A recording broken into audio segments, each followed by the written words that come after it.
Protocols. Okay. Hey, OakLife familiar, what is poppin'? This is Chris and Greg and Chris Craig, back at it again with another Roots and Branches. Today, as the title alludes to, we're talking about being back for the first time. If you've been rocking with us, we have been um, in person back at the Parkway for the first time in over 19 months. It's crazy. And there's been some interesting conversation and dialogue about what that has been like. And that's what we're going to talk about today.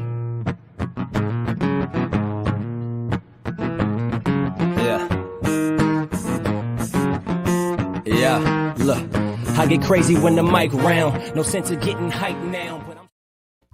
So yeah, Chris, talk to us, man. We've been doing this thing, man. Want to know how you feel? No, don't take no sip. You cannot drink. We're live, sir. It's tea. It's fine. I just meant you can't sip while you have Stall. to respond. Is what I was. Anyway, go for it, man. Talk to us. So we've been back in person for what is it? How many weeks? 6, 7 since Something like that. beginning of October. Something like that. Yeah. I think it's 19 months that we went online. Just a long time. There were people. Willow's whole life, bro. I know. I was about to say there are people that didn't exist 19 months ago, at the start of the pandemic. Yeah. And there's a lot to be grateful for. Like, I think our community, for the most part, there's tons of people who, maybe not tons, but good amount of people who got COVID at some point during that 19 months. Mm-hmm. But for the most part, we're like, people are okay. They're healthy. It's been a struggle. I think there's a lot of struggle with like the isolation, the disruption of your life and all that. But there's also a lot to be grateful for. So we just started coming back in person 6-7 weeks ago, and it's been interesting. So that's what we're talking about, just like what it's been like. And maybe you're watching and you want to let us know what it's been like, or you just want to say what's up. Please let us know you're engaging. We're doing these weekly. Remember that we had, at the peak of no in-person interaction, we had an Instagram and a Roots and Branches every week.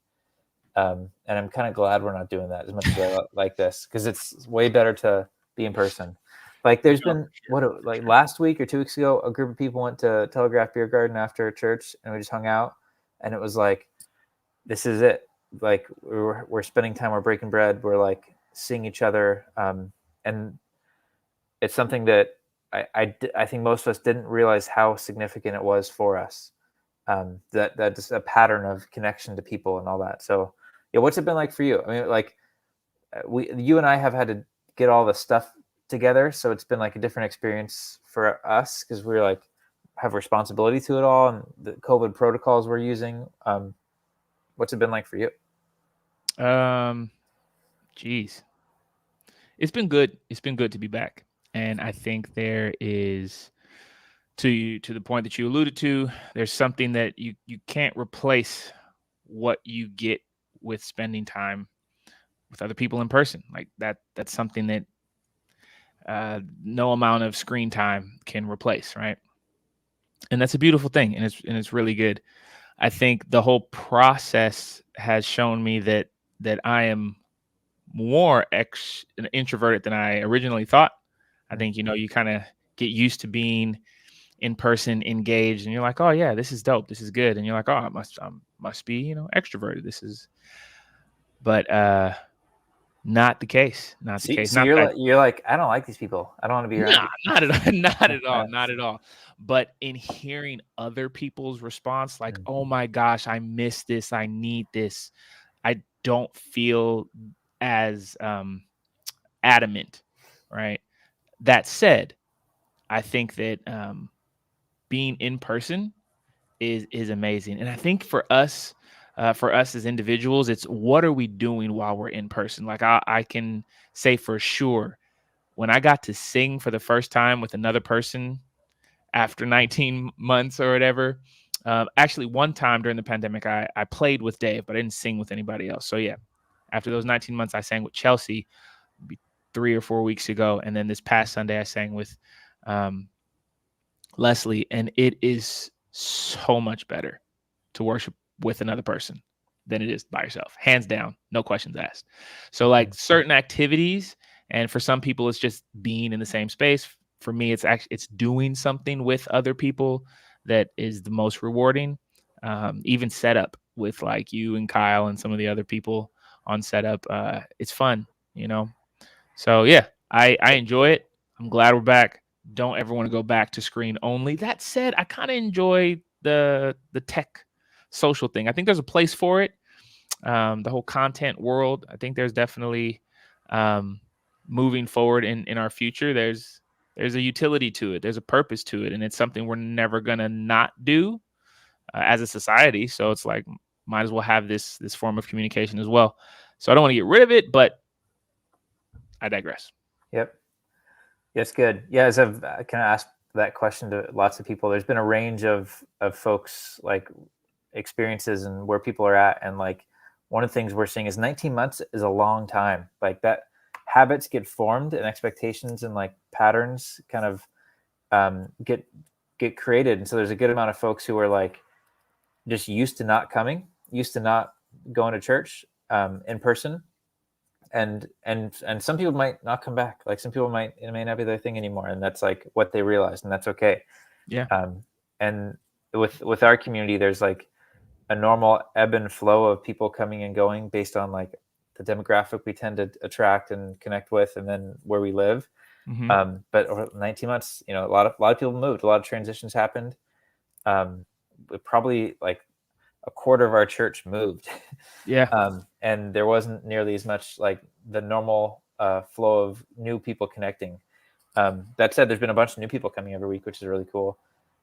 As you know, the old folks, I know that we're a young church, so the more weathered OakLifers are easing back into it, and some folks are like, on Sunday, Sadie shared like, because Sadie's like her and Corey are like the charter members of OakLife. She was our board chair for years. It was her first Sunday back, and I think there's a lot of people. It's just this easing back into it. As much as it took 19 months we were away from each other for 19 months. Like it's going to take some time to ease back into it and rebuild, reimagine, rethink who we are in light of all it's been. And I'm excited for like the next thing. Like I think the place of OakLife, like and church in general, like community, is so dang needed. Like I believe in it more than I did, and I believed in it a lot before the pandemic. But it's like, gosh, we got to keep it. So like at this point, like I'm just thinking and processing a lot. If we were to go into shelter in place orders again, I'd be like, hey, we need to meet outside. Like we need to find some way to keep it. And not everybody's gonna be comfortable with that and all that, but like I think what I've seen in myself and others is like 19 months not only creates habits, but we associated things that were very normal with potential risk and danger now. Like, and so there's a hesitancy that we have. And I think we set, as a church, we were on the very cautious side of things. And I think that's the right move. But we set our reaction, like we set that as a standard. And it's really hard to peel back from that or to like let go of that when you're operating in a high risk, high caution kind of phase. Even if, you know, I think the thing that the game has changed at this point. Like I'm not going to ever tell people like give medical advice or like talk medical data, but things have changed as far as we have vaccinations and we're way better at treating it than we were before. I think early on we were all like, what the hell is this thing? Let's all like take it seriously. And so would we do it the same now? That's an interesting question. I don't know. Maybe we would, maybe we wouldn't. So there's some of my processing, but I saw somebody highlight that some comment. Yeah, right on, Ian. We appreciate you. One, for communicating, and two, just rocking. That's why we do the content. We do it for you. Do it for you. You could tell who that was. Who was that? That was Ian. Ian from back in the day? Ian Kinzel. Yeah. What's up, Ian? Yeah. Good to see you. Or whatever whatever this is. Hopefully you're well. Yeah.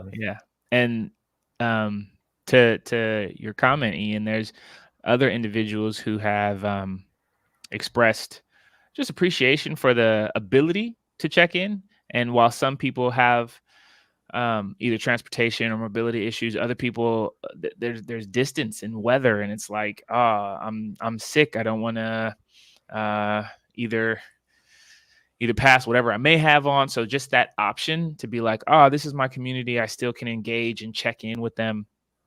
It's a good thing to have in addition to, not as a replacement, but it's a supplement to the community that we have. And I think it's good. I think it's good stuff, man. I You agree. were talking about the 19 months creating potentially and I might be paraphrasing incorrectly, but harmful habits.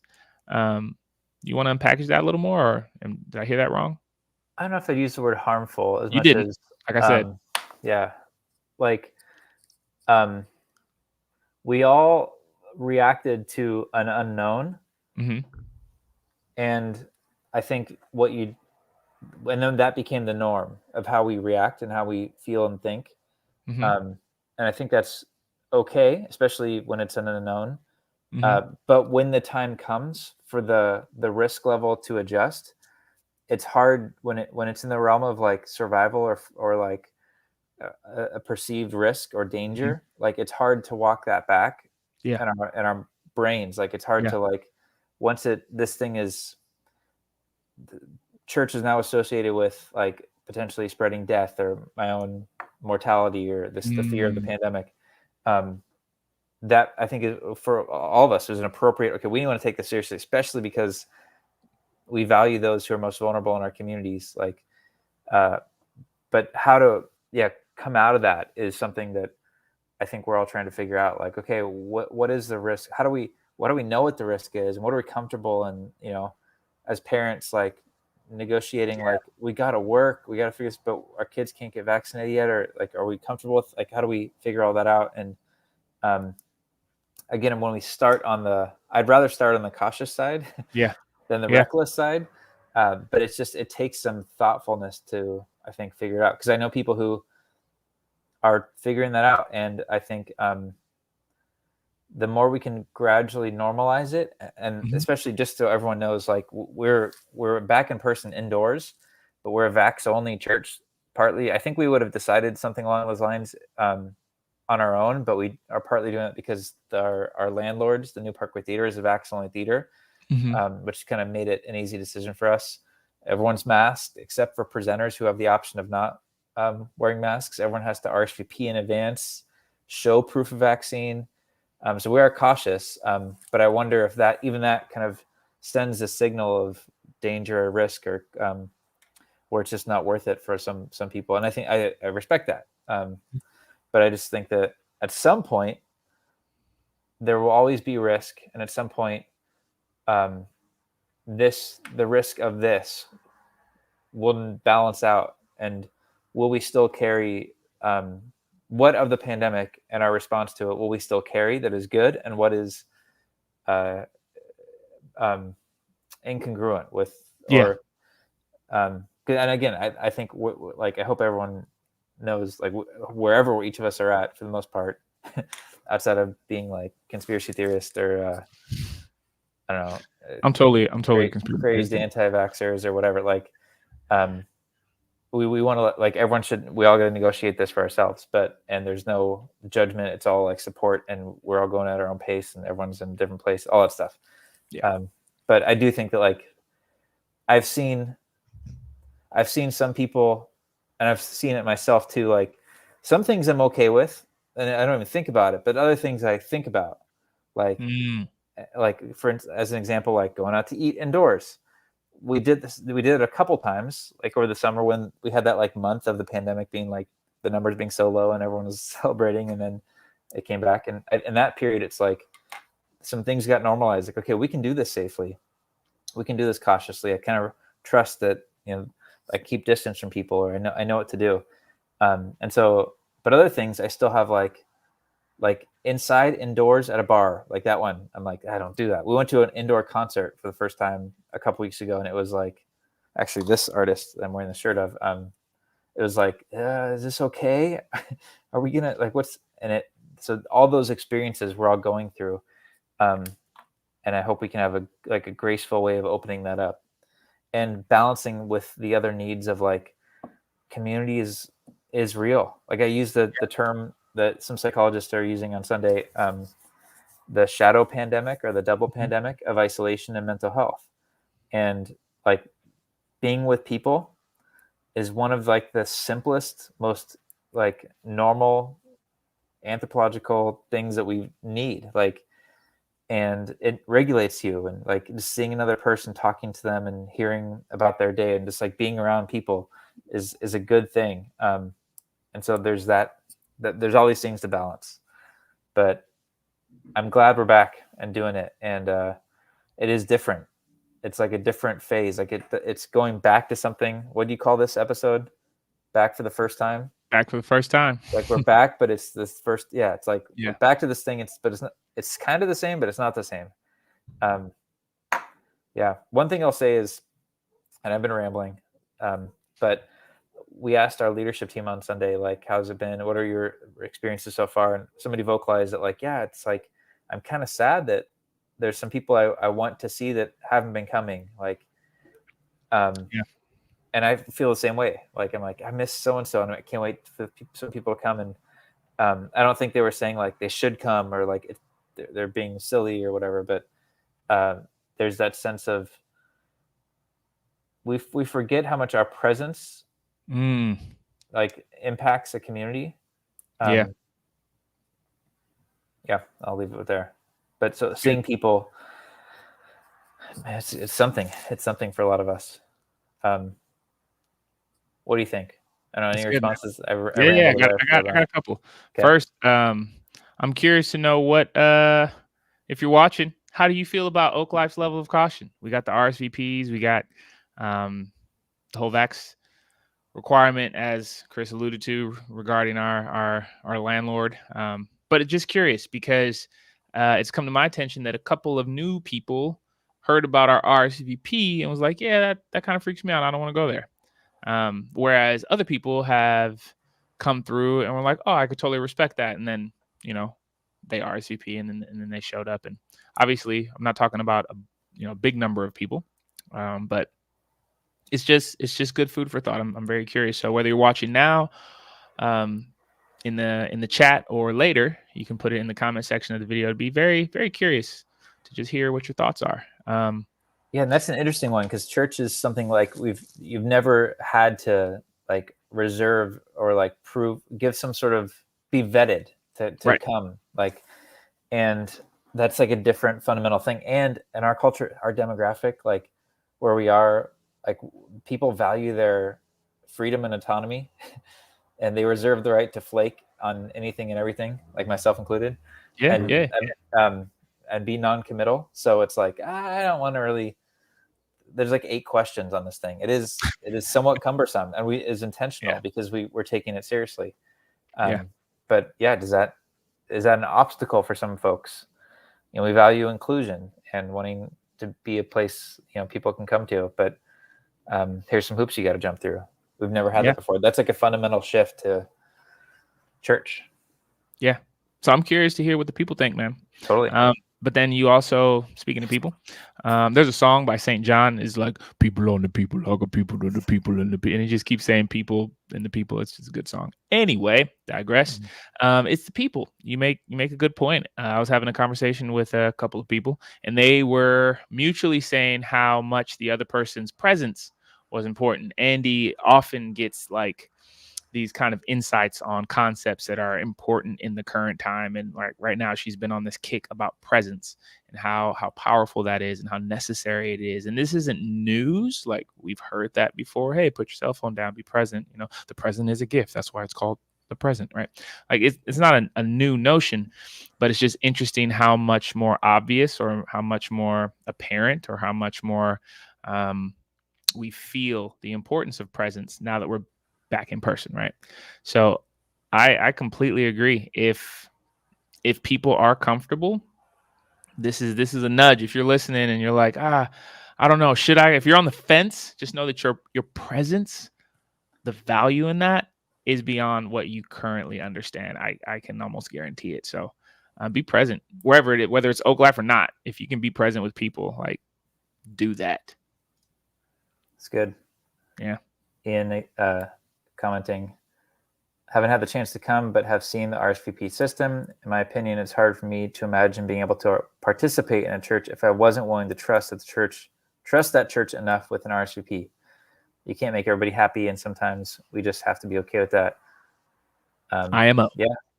Yeah, I dig it. There's truth, but it's one little hurdle, like it's one little thing, and I think it's appropriate for now. And times might change, but we don't know what the future is. So it could get worse, could get better. I think I watch the number stuff closely and seeing what's happening in Europe and other states.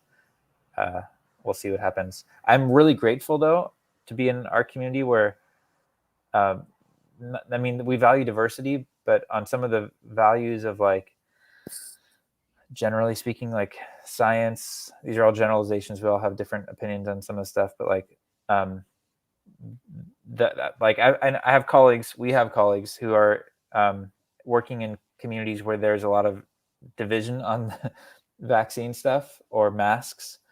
And what a gift that like we're all trying to do this together and being supportive and thinking through it like communally rather than individually. Yeah. And so that's a gift in this time. Yeah. Yep. What I don't know. Has there been any surprises for you, like as we've been back in person? Aside from I'm not the extrovert I thought I was. Not really. Nah, I'm drawing a blank. Nothing surprising. Oh well, I will say playing music in person, I thought it was gonna feel the same. Like, I don't know how to articulate it.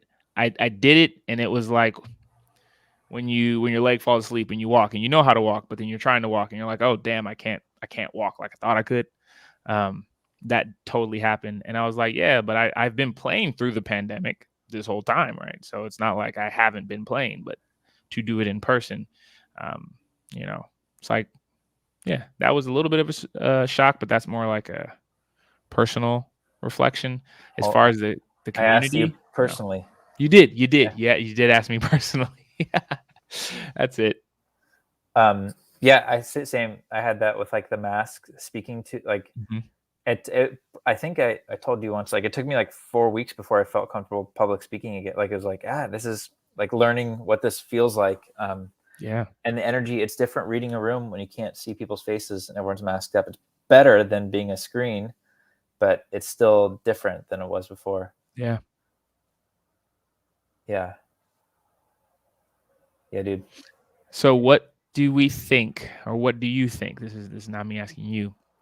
What do you think the next 6 months looks like? Do you think, because we're going to go through the holiday season into the transition of the year, do you anticipate things kind of moving towards more people feeling comfortable, more stronger sense of safety, or do you envision a continual kind of ebb and flow of presence and ebb and flow of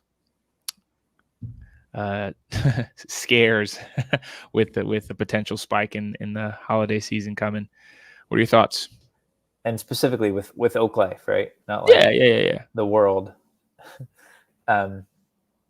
I think, and I would like to hear your thoughts too, but I think, like I said, 19 months is a long time. I think the next 6 months will be basically a continuation of this easing back into it. And for some of us, expectations will have to change because there will be less people like coming through for a season. But I think it's all the more reason to be present. If you're the person who this is your community, and like it really does matter. I mean, our volunteer team went from like 40 to like 10 during the pandemic. So we like, and it's good. Like it's good to be with people. Like, and it's good that people took a break. All that. But to your point earlier on like volunteer, like the setup, like I've so enjoyed just hanging out. That's where you have these just like crazy conversations, super silly morning conversations from like everything.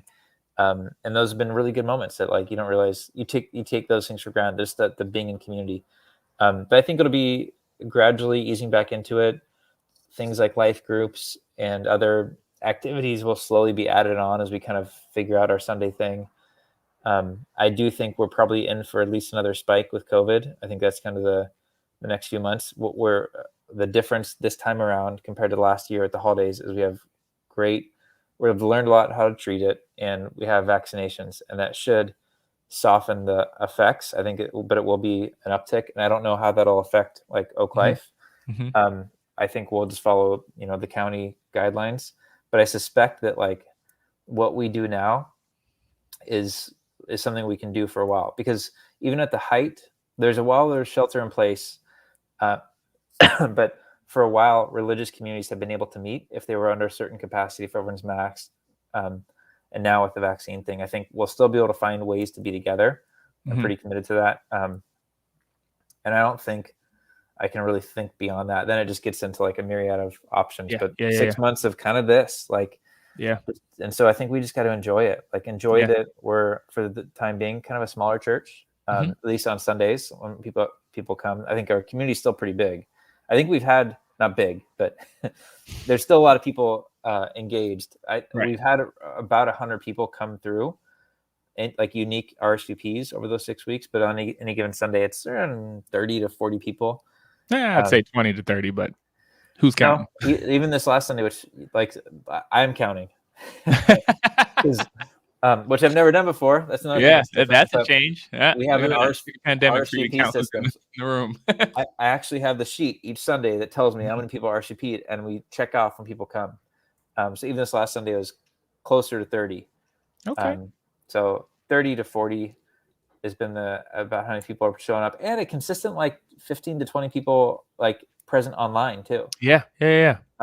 So that's been dope. I've really appreciated, and I didn't mean to cut you off, but since I already started, I'm gonna keep going. Having the people commenting, like that's one thing we've never really done before. When a person's speaking, all of the opinions and thoughts are kind of held back until you ask.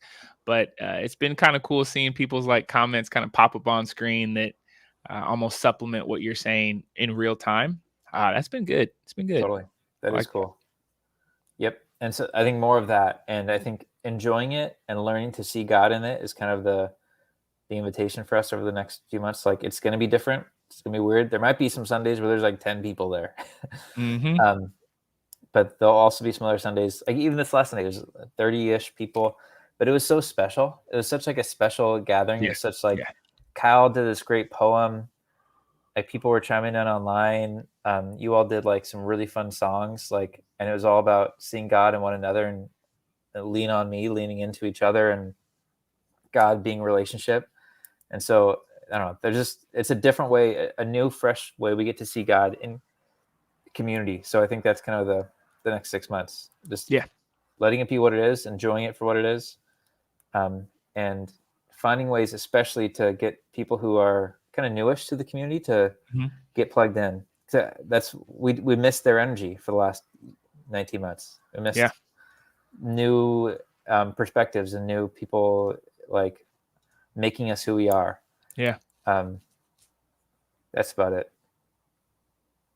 It's good, man. Yeah. We probably aren't going to have a childcare director anymore. That's one functional thing. We can actually kind of announce that, but we're basically if there's any, this is insider scoop. This is top shelf information. This is G14 classified. So I'm just playing. G14. What's that? It's from Men in Black, I think. Nice. Something like that. Anyway. Good callback. We're basically gonna have a family room for families instead of like a childcare where you can drop your kids off. We won't have a childcare director come January. Andy's crushed it, did an awesome job, but needs to focus on some other things, and just be in the community for a little bit. And so it's actually a good idea because we lost about 4 families with little kids. Lost people. We celebrate their next season. There you go. Good cleanup. And so that's one functional thing. We can announce that later.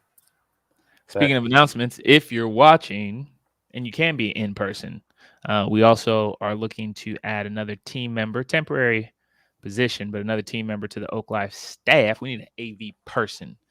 We need help doing this in-person, online hybrid. because it's a little more than it's a little more requirement than a regular volunteer position.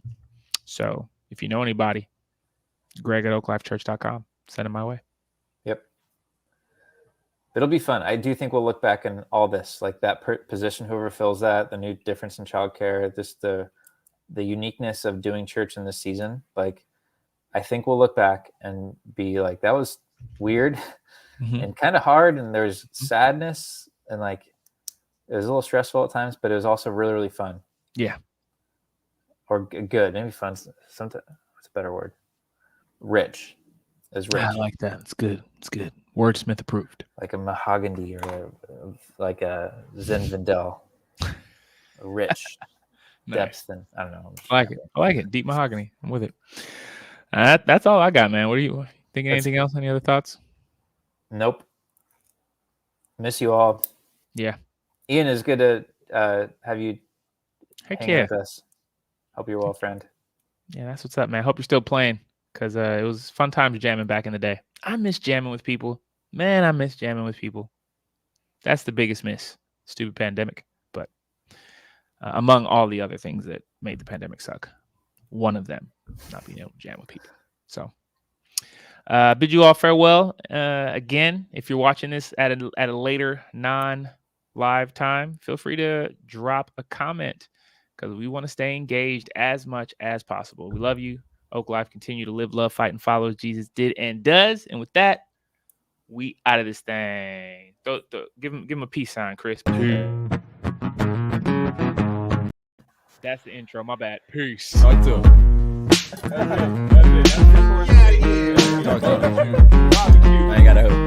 I ain't got a hook.